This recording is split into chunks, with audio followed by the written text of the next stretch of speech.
Alin pag-ibig pa ang hihigit kaya sa pagkadalisay at pagkadakila? Gaya ng pag-ibig sa tinubuan lupa.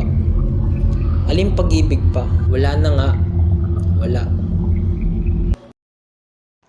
Ang lupang pinugaran ng mga dugong dayuhan, nanang-api sa mga Indyong matatapang.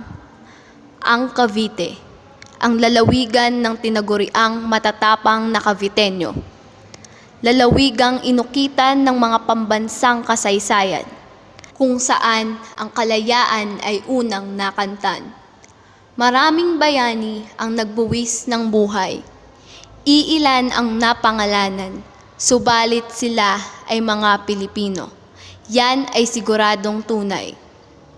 Isa sa mga bayaning tinagurian ay si Andres Bonifacio, ang ama ng himagsikan.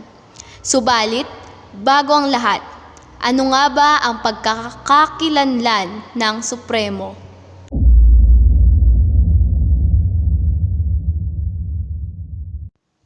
Si Andres Bonifacio ay pinanganak noong Nobyembre 30, 1863 sa Tondo, lungsod ng Maynila. Ang kanyang mga magulang ay sina Santiago Bonifacio at Catalina de Castro. Siya ay isang Pilipinong revolusyonaryo at bayani na nagtatag ng kataas-taasang kagalang-galangan na katipunan ng mga anak ng bayan, KKK o Katipunan.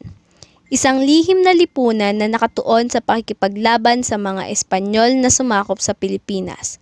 Siya ang isa sa mga unang nagkaroon ng malinaw na pananaw sa kung ano ang dapat na Pilipinong bansa. Siya ang kinikilalang ama ng himagsikan at Rebolusyong Pilipino at kilala sa tawag na Supremo. Sinasabing interesado si Bonifacio sa klasikong kanluraning rasyonalismo at mahilig magbasa ng mga gawa ni na Victor Hugo, Jose Rizal at Eugene Sue. Siya ay nagkaroon ng isang malalim na interes sa pagbabasa ng mga libro sa French Revolution at ang mga buhay ng mga presidente ng Estados Unidos. Ang kanyang hangarin na mabago ang kalagayan ng kanyang mga kababayan sa ilalim ng kolonyalismo ang nagbigay daan sa pagsali niya sa La Liga Filipina. Ang La Liga Filipina ay itinatag ni Jose Rizal noong Hulyo 3, 1982 sa layuning pagkaisahin ang mga Pilipino upang makapagsimula ng reforma, maayos na edukasyon, kooperasyon at pagbuo sa bansa.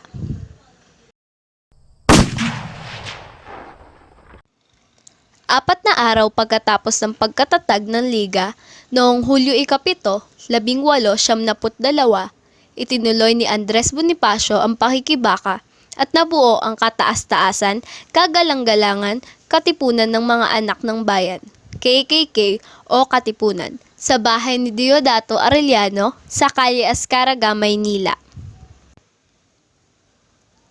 Sa isang maliit na kwarto na iilawan lamang ng isang lampara, isinagawa ang sandugo kung saan ang mga kasapi ay pumirma mula sa dugo ng kanilang mga bisig na sumisimbolo sa kapanganakan ng Katipunan.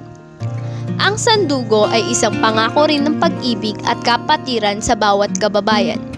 Naniniwala ang mga Katipunero na makakamit lamang ang tunay na kaginhawaan at kalayaan kung ang mga tao ay may mabuting kalooban para sa bawat isa.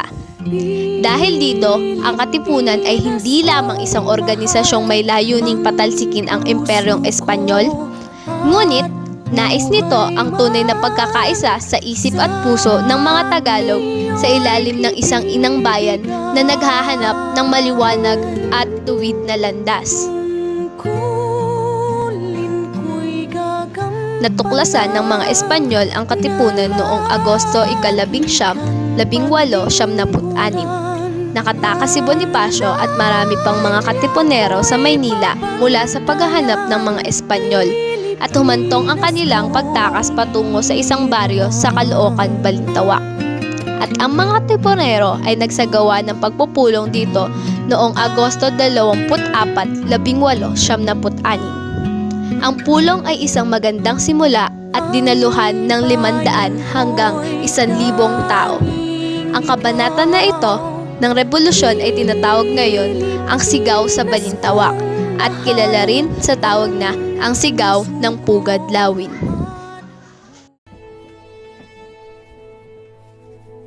Ilabas ninyo ang inyong mga sedula!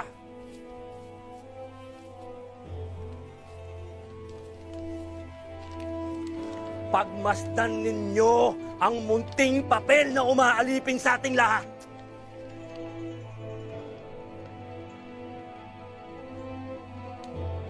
Katipunan, kailangan na nating wakasan ang ilang daang taong pananakop ng Espanya. Kulang man tayo sa sandata. Mas malakas man ang barel at kanyon ng mga Kastila. Lalaban tayo hanggang sa huling hininga. Hindi tayo magpapalupig!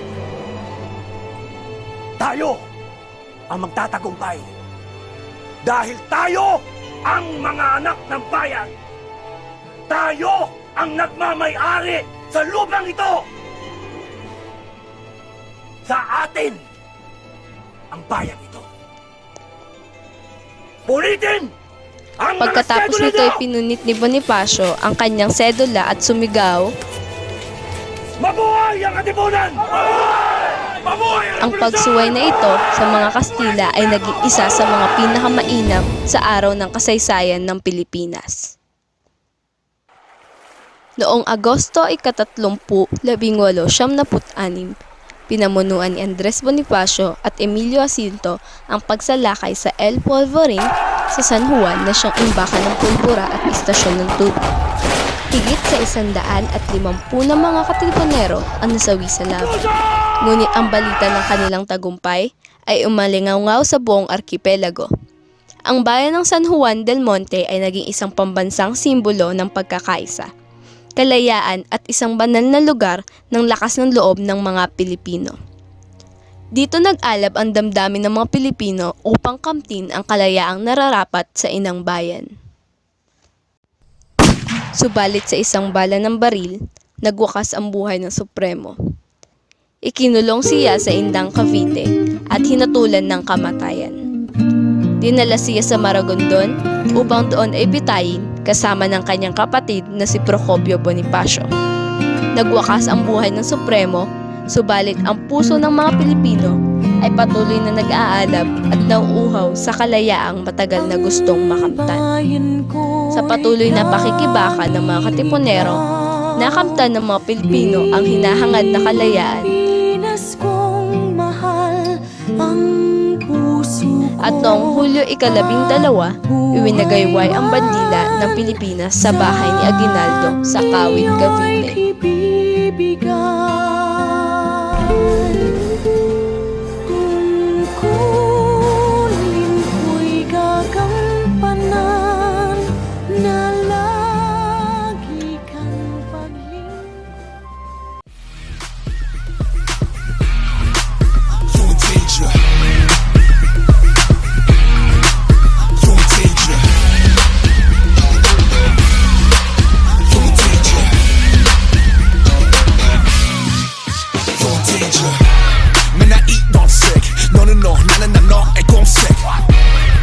핸드폰은 잠색 내 남친이 맡긴 하니 I'm sick 왜 숙제처럼 표현들은 mirror 우리 무슨 business 아님 내가 싫어 던던 되게 던던 좀 살가워져라 오늘도 또 주문을 빌어 우린 평행선 같은 곳을 보지만 넌 다르지 난 나밖에 없는데 왜 너 밖에 있는 것만 같은지 공하면 넌 물어 삐쳤니 난 삐지게 했던 적이나 있어 Pas ang 2 oras ng pagbabiyahe namin, ito na!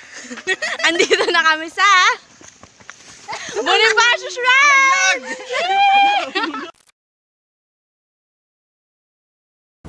Mga ilaw sa daan nakikisabay